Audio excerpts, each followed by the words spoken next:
वो औरत अपने नसब पर फख्र करने वाली थी। उसका नाम अरवा बिन्त हरब था, मगर लोग उसे उम्मे जमील के नाम से जानते थे। वो कुरैश के ताकतवर ख़ानदान से ताल्लुक़ रखती थी और अपने रुतबे पर उसे गुरूर था। उसके चेहरे पर शान थी, मगर दिल में नफ़रत की आग सुलग रही थी। उसकी चाल में अकड़ थी, जैसे पूरी मक्का उसकी मुट्ठी में हो। उसे लगता था कि ख़ानदान की ताकत, दौलत की चमक और रिश्तों की सियासत उसे हर हाल में कामयाब रखेगी। मक्का उस दौर में सिर्फ एक शहर नहीं था, बल्कि अरब की सियासी और तजारती ताकत का मरकज़ था। काबा की वजह से वहाँ इज्जत भी थी और असर भी।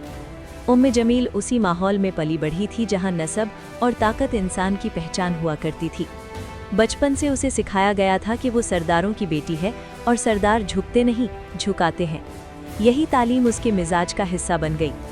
जब उसके घर में दौलत की खनक गूंजती, जब महफिलों में उसके ख़ानदान का नाम इज्जत से लिया जाता, तो उसके चेहरे पर इत्मीनान की लकीर उभर आती।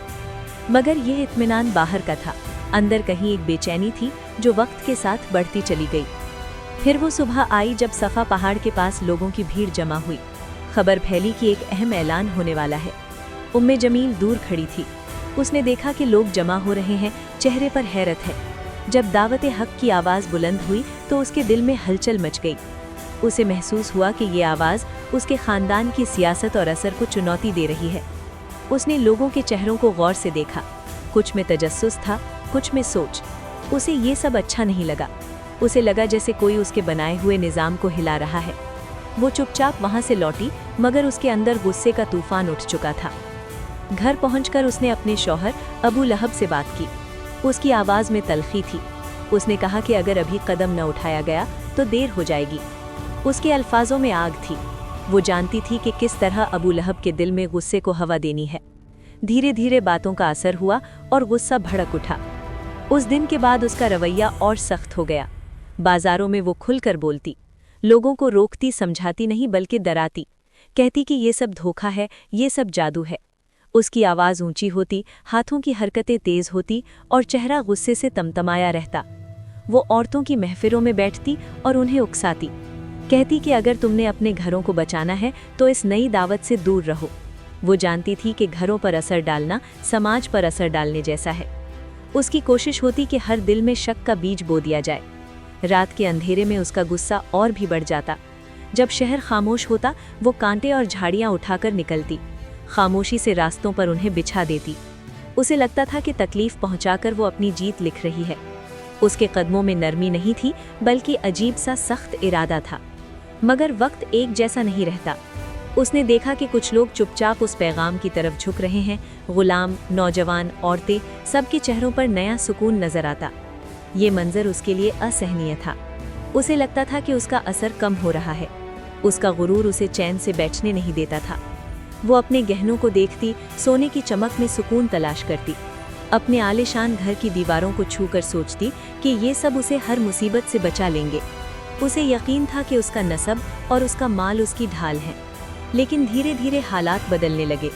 जो लोग पहले उसकी इज्जत में खड़े हो जाते थे, अब दूर से सलाम करके निकल जाते। कुछ तो नजरें चुराने लगे। उसे महसूस हुआ कि उसकी आवाज़ में पहले जैसी ताकत नहीं रही। उसके चेहरे की सख्ती अब बेचैनी में बदलने लगी। वो आईने में खुद को देखती तो उसे वही शान नजर आती, मगर आंखों की गहराई में डर की परछाई भी थी। उसे समझ नहीं आता था कि आखिर क्यों हालात उसके खिलाफ जा रहे हैं। घर के अंदर भी सुकून कम होने लगा। महफिलें कम हो गईं, चहल पहल घट गई। उसे एहसास हुआ कि दौलत और नसब हर चीज़ नहीं होते, मगर उसका दिल अभी भी मानने को तैयार नहीं था। वक्त गुजरता गया।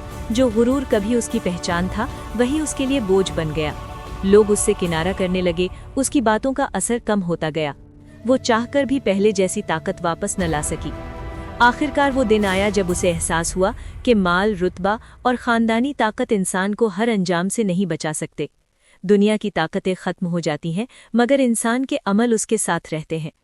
उसकी कहानी गुरूर और नफ़रत की कहानी बनकर रह गई। एक ऐसी मिसाल जिसमें इंसान अपनी ही आग में जलता है। उसके पास सब कुछ था, दौलत, असर, पहचान, मगर सुकून नहीं था।